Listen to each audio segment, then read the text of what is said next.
Aunty आप परेशान ना, अच्छा किया जो यहाँ आ गए। बेटा, परेशानी में तुम्हारे अलावा किसी का आसरा नजर ही नहीं आया मुझे, बस इसीलिए फोन कर दिया। अरे मेरे होते हुए आपको किसी और की जरूरत पड़े, ये कैसे हो सकता है? लेकिन हम जल्दी यहाँ से चले जाएंगे, हम अपना बंदोबस्त कर लेंगे, तुम पे बोझ नहीं बनेंगे, है ना? अरे आप कैसे परायों वाली बातें कर रही हैं मुझसे? ये सब कह के ना मुझे शर्मिंदा कर रही हैं। क्यों, मैं रोशनी की तरह नहीं हूं क्या आपके लिए? नहीं बेटा, तुम बिल्कुल मेरी बेटी रोशनी की तरह, लेकिन बेटियों पे बोझ भी बनना अच्छा नहीं है ना। साहब, रोशनी को तो नहीं बताया ना? मेरी आपसे भी यही रिक्वेस्ट होगी कि उसे ना ही पता चले तो अच्छा है। अभी एक ही तो दिन हुआ है उसकी शादी को। कब तक छुपाएंगे? एक ना एक दिन तो उनको पता चल ही जाएगा ना। जाहिर है पता तो चल जाएगा, लेकिन अभी एक दिन हुआ है ना उसकी शादी को, फिर एडजस्ट होने दो।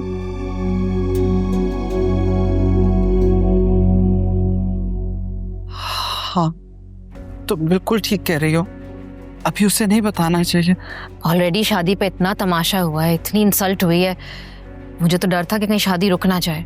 वो तो फहमीना मैम आके अगर बात नहीं संभाल लेती, हमें सपोर्ट नहीं करती, तो पता नहीं क्या होता।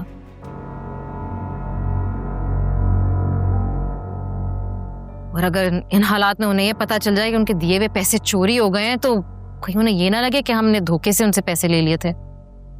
और हम जो बेघर हुए हैं, अगर हमारे पास पैसे होते तो उस मनहूस इंसान के मुंह पे ना मार देते। आयमा देखो, जो भी है ये सारी प्रॉब्लम्स हमें खुद सॉल्व करने हैं ना। रोशनी को तो नहीं इन्वॉल्व कर सकते, उसे अपनी जिंदगी पे फोकस करने दो। पता नहीं उसका हस्बैंड कैसे हो। आप जानती हैं ना, हम जिस अजाब से गुजर रहे हैं वो उन्हीं की बदौलत है। अब वो चाहे घर का मामला हो या साकिब से शादी। मगर जो नहीं बेटा, इसको तो रहने दो। तुम बिल्कुल ठीक कह रही हो, हमें उसे परेशान नहीं करना चाहिए, बल्कि अब हमें अपनी परेशानियां खुद दूर करनी होंगी। अच्छा आंटी, अब आप इजी हो जाए, मेरे हस्बैंड भी आउट ऑफ टाउन है, तो आपको कोई परेशानी नहीं होगी।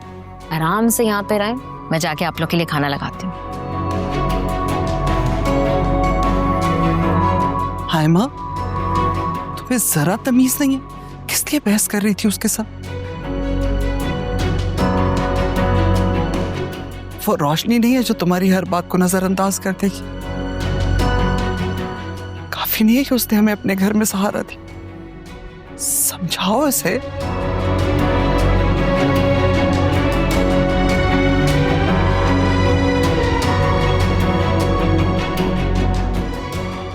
अब बैठी क्या हो, जाओ जाके उसकी मदद करो।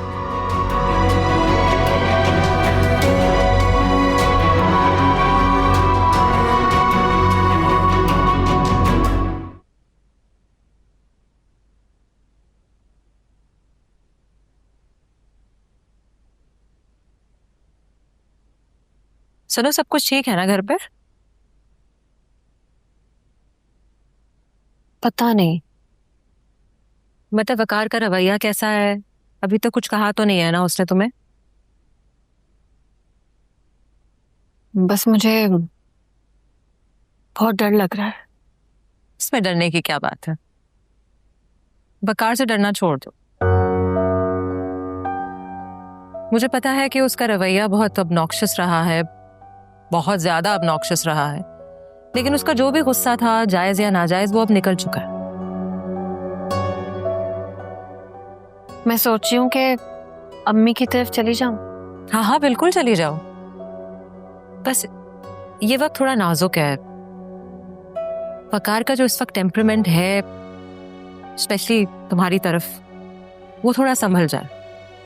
उससे ये लगे कि तुम उसे निग्लेक्ट नहीं कर रही हो। बहुत जिम्मेदारियां हैं मुझ पर, तो क्या मैं अम्मी की तरफ भी नहीं जा सकती? नहीं नहीं, प्लीज ऐसा मत समझना कि मैं तुम्हें रोक रही हूँ किसी भी तरह से। देखो तुम मेरा ही एग्जाम्पल ले लो। मैंने बहुत कोशिश की है हर चीज को बैलेंस करने की, वर्क लाइफ, मेकअप, अज़दवाजी जिंदगी, लेकिन कहीं ना कहीं कमी रह जाती है। और मैं नहीं चाहती कि तुम्हारे साथ और वकार के साथ ऐसा ही, इसलिए कह रहे हैं। आपको पता है, मुझे लगता है कि वकार को मैं नहीं पसंद। वो तो मेरी तरफ देखते भी नहीं है। ऐसा बिल्कुल भी नहीं है, वो तो बल्कि तुम्हें बहुत पसंद करने लगा था। बस ये जो इशू हो गया था मेहंदी वाले दिन, अगर वो ना होता ना तो बात यहां तक नहीं पहुंचती।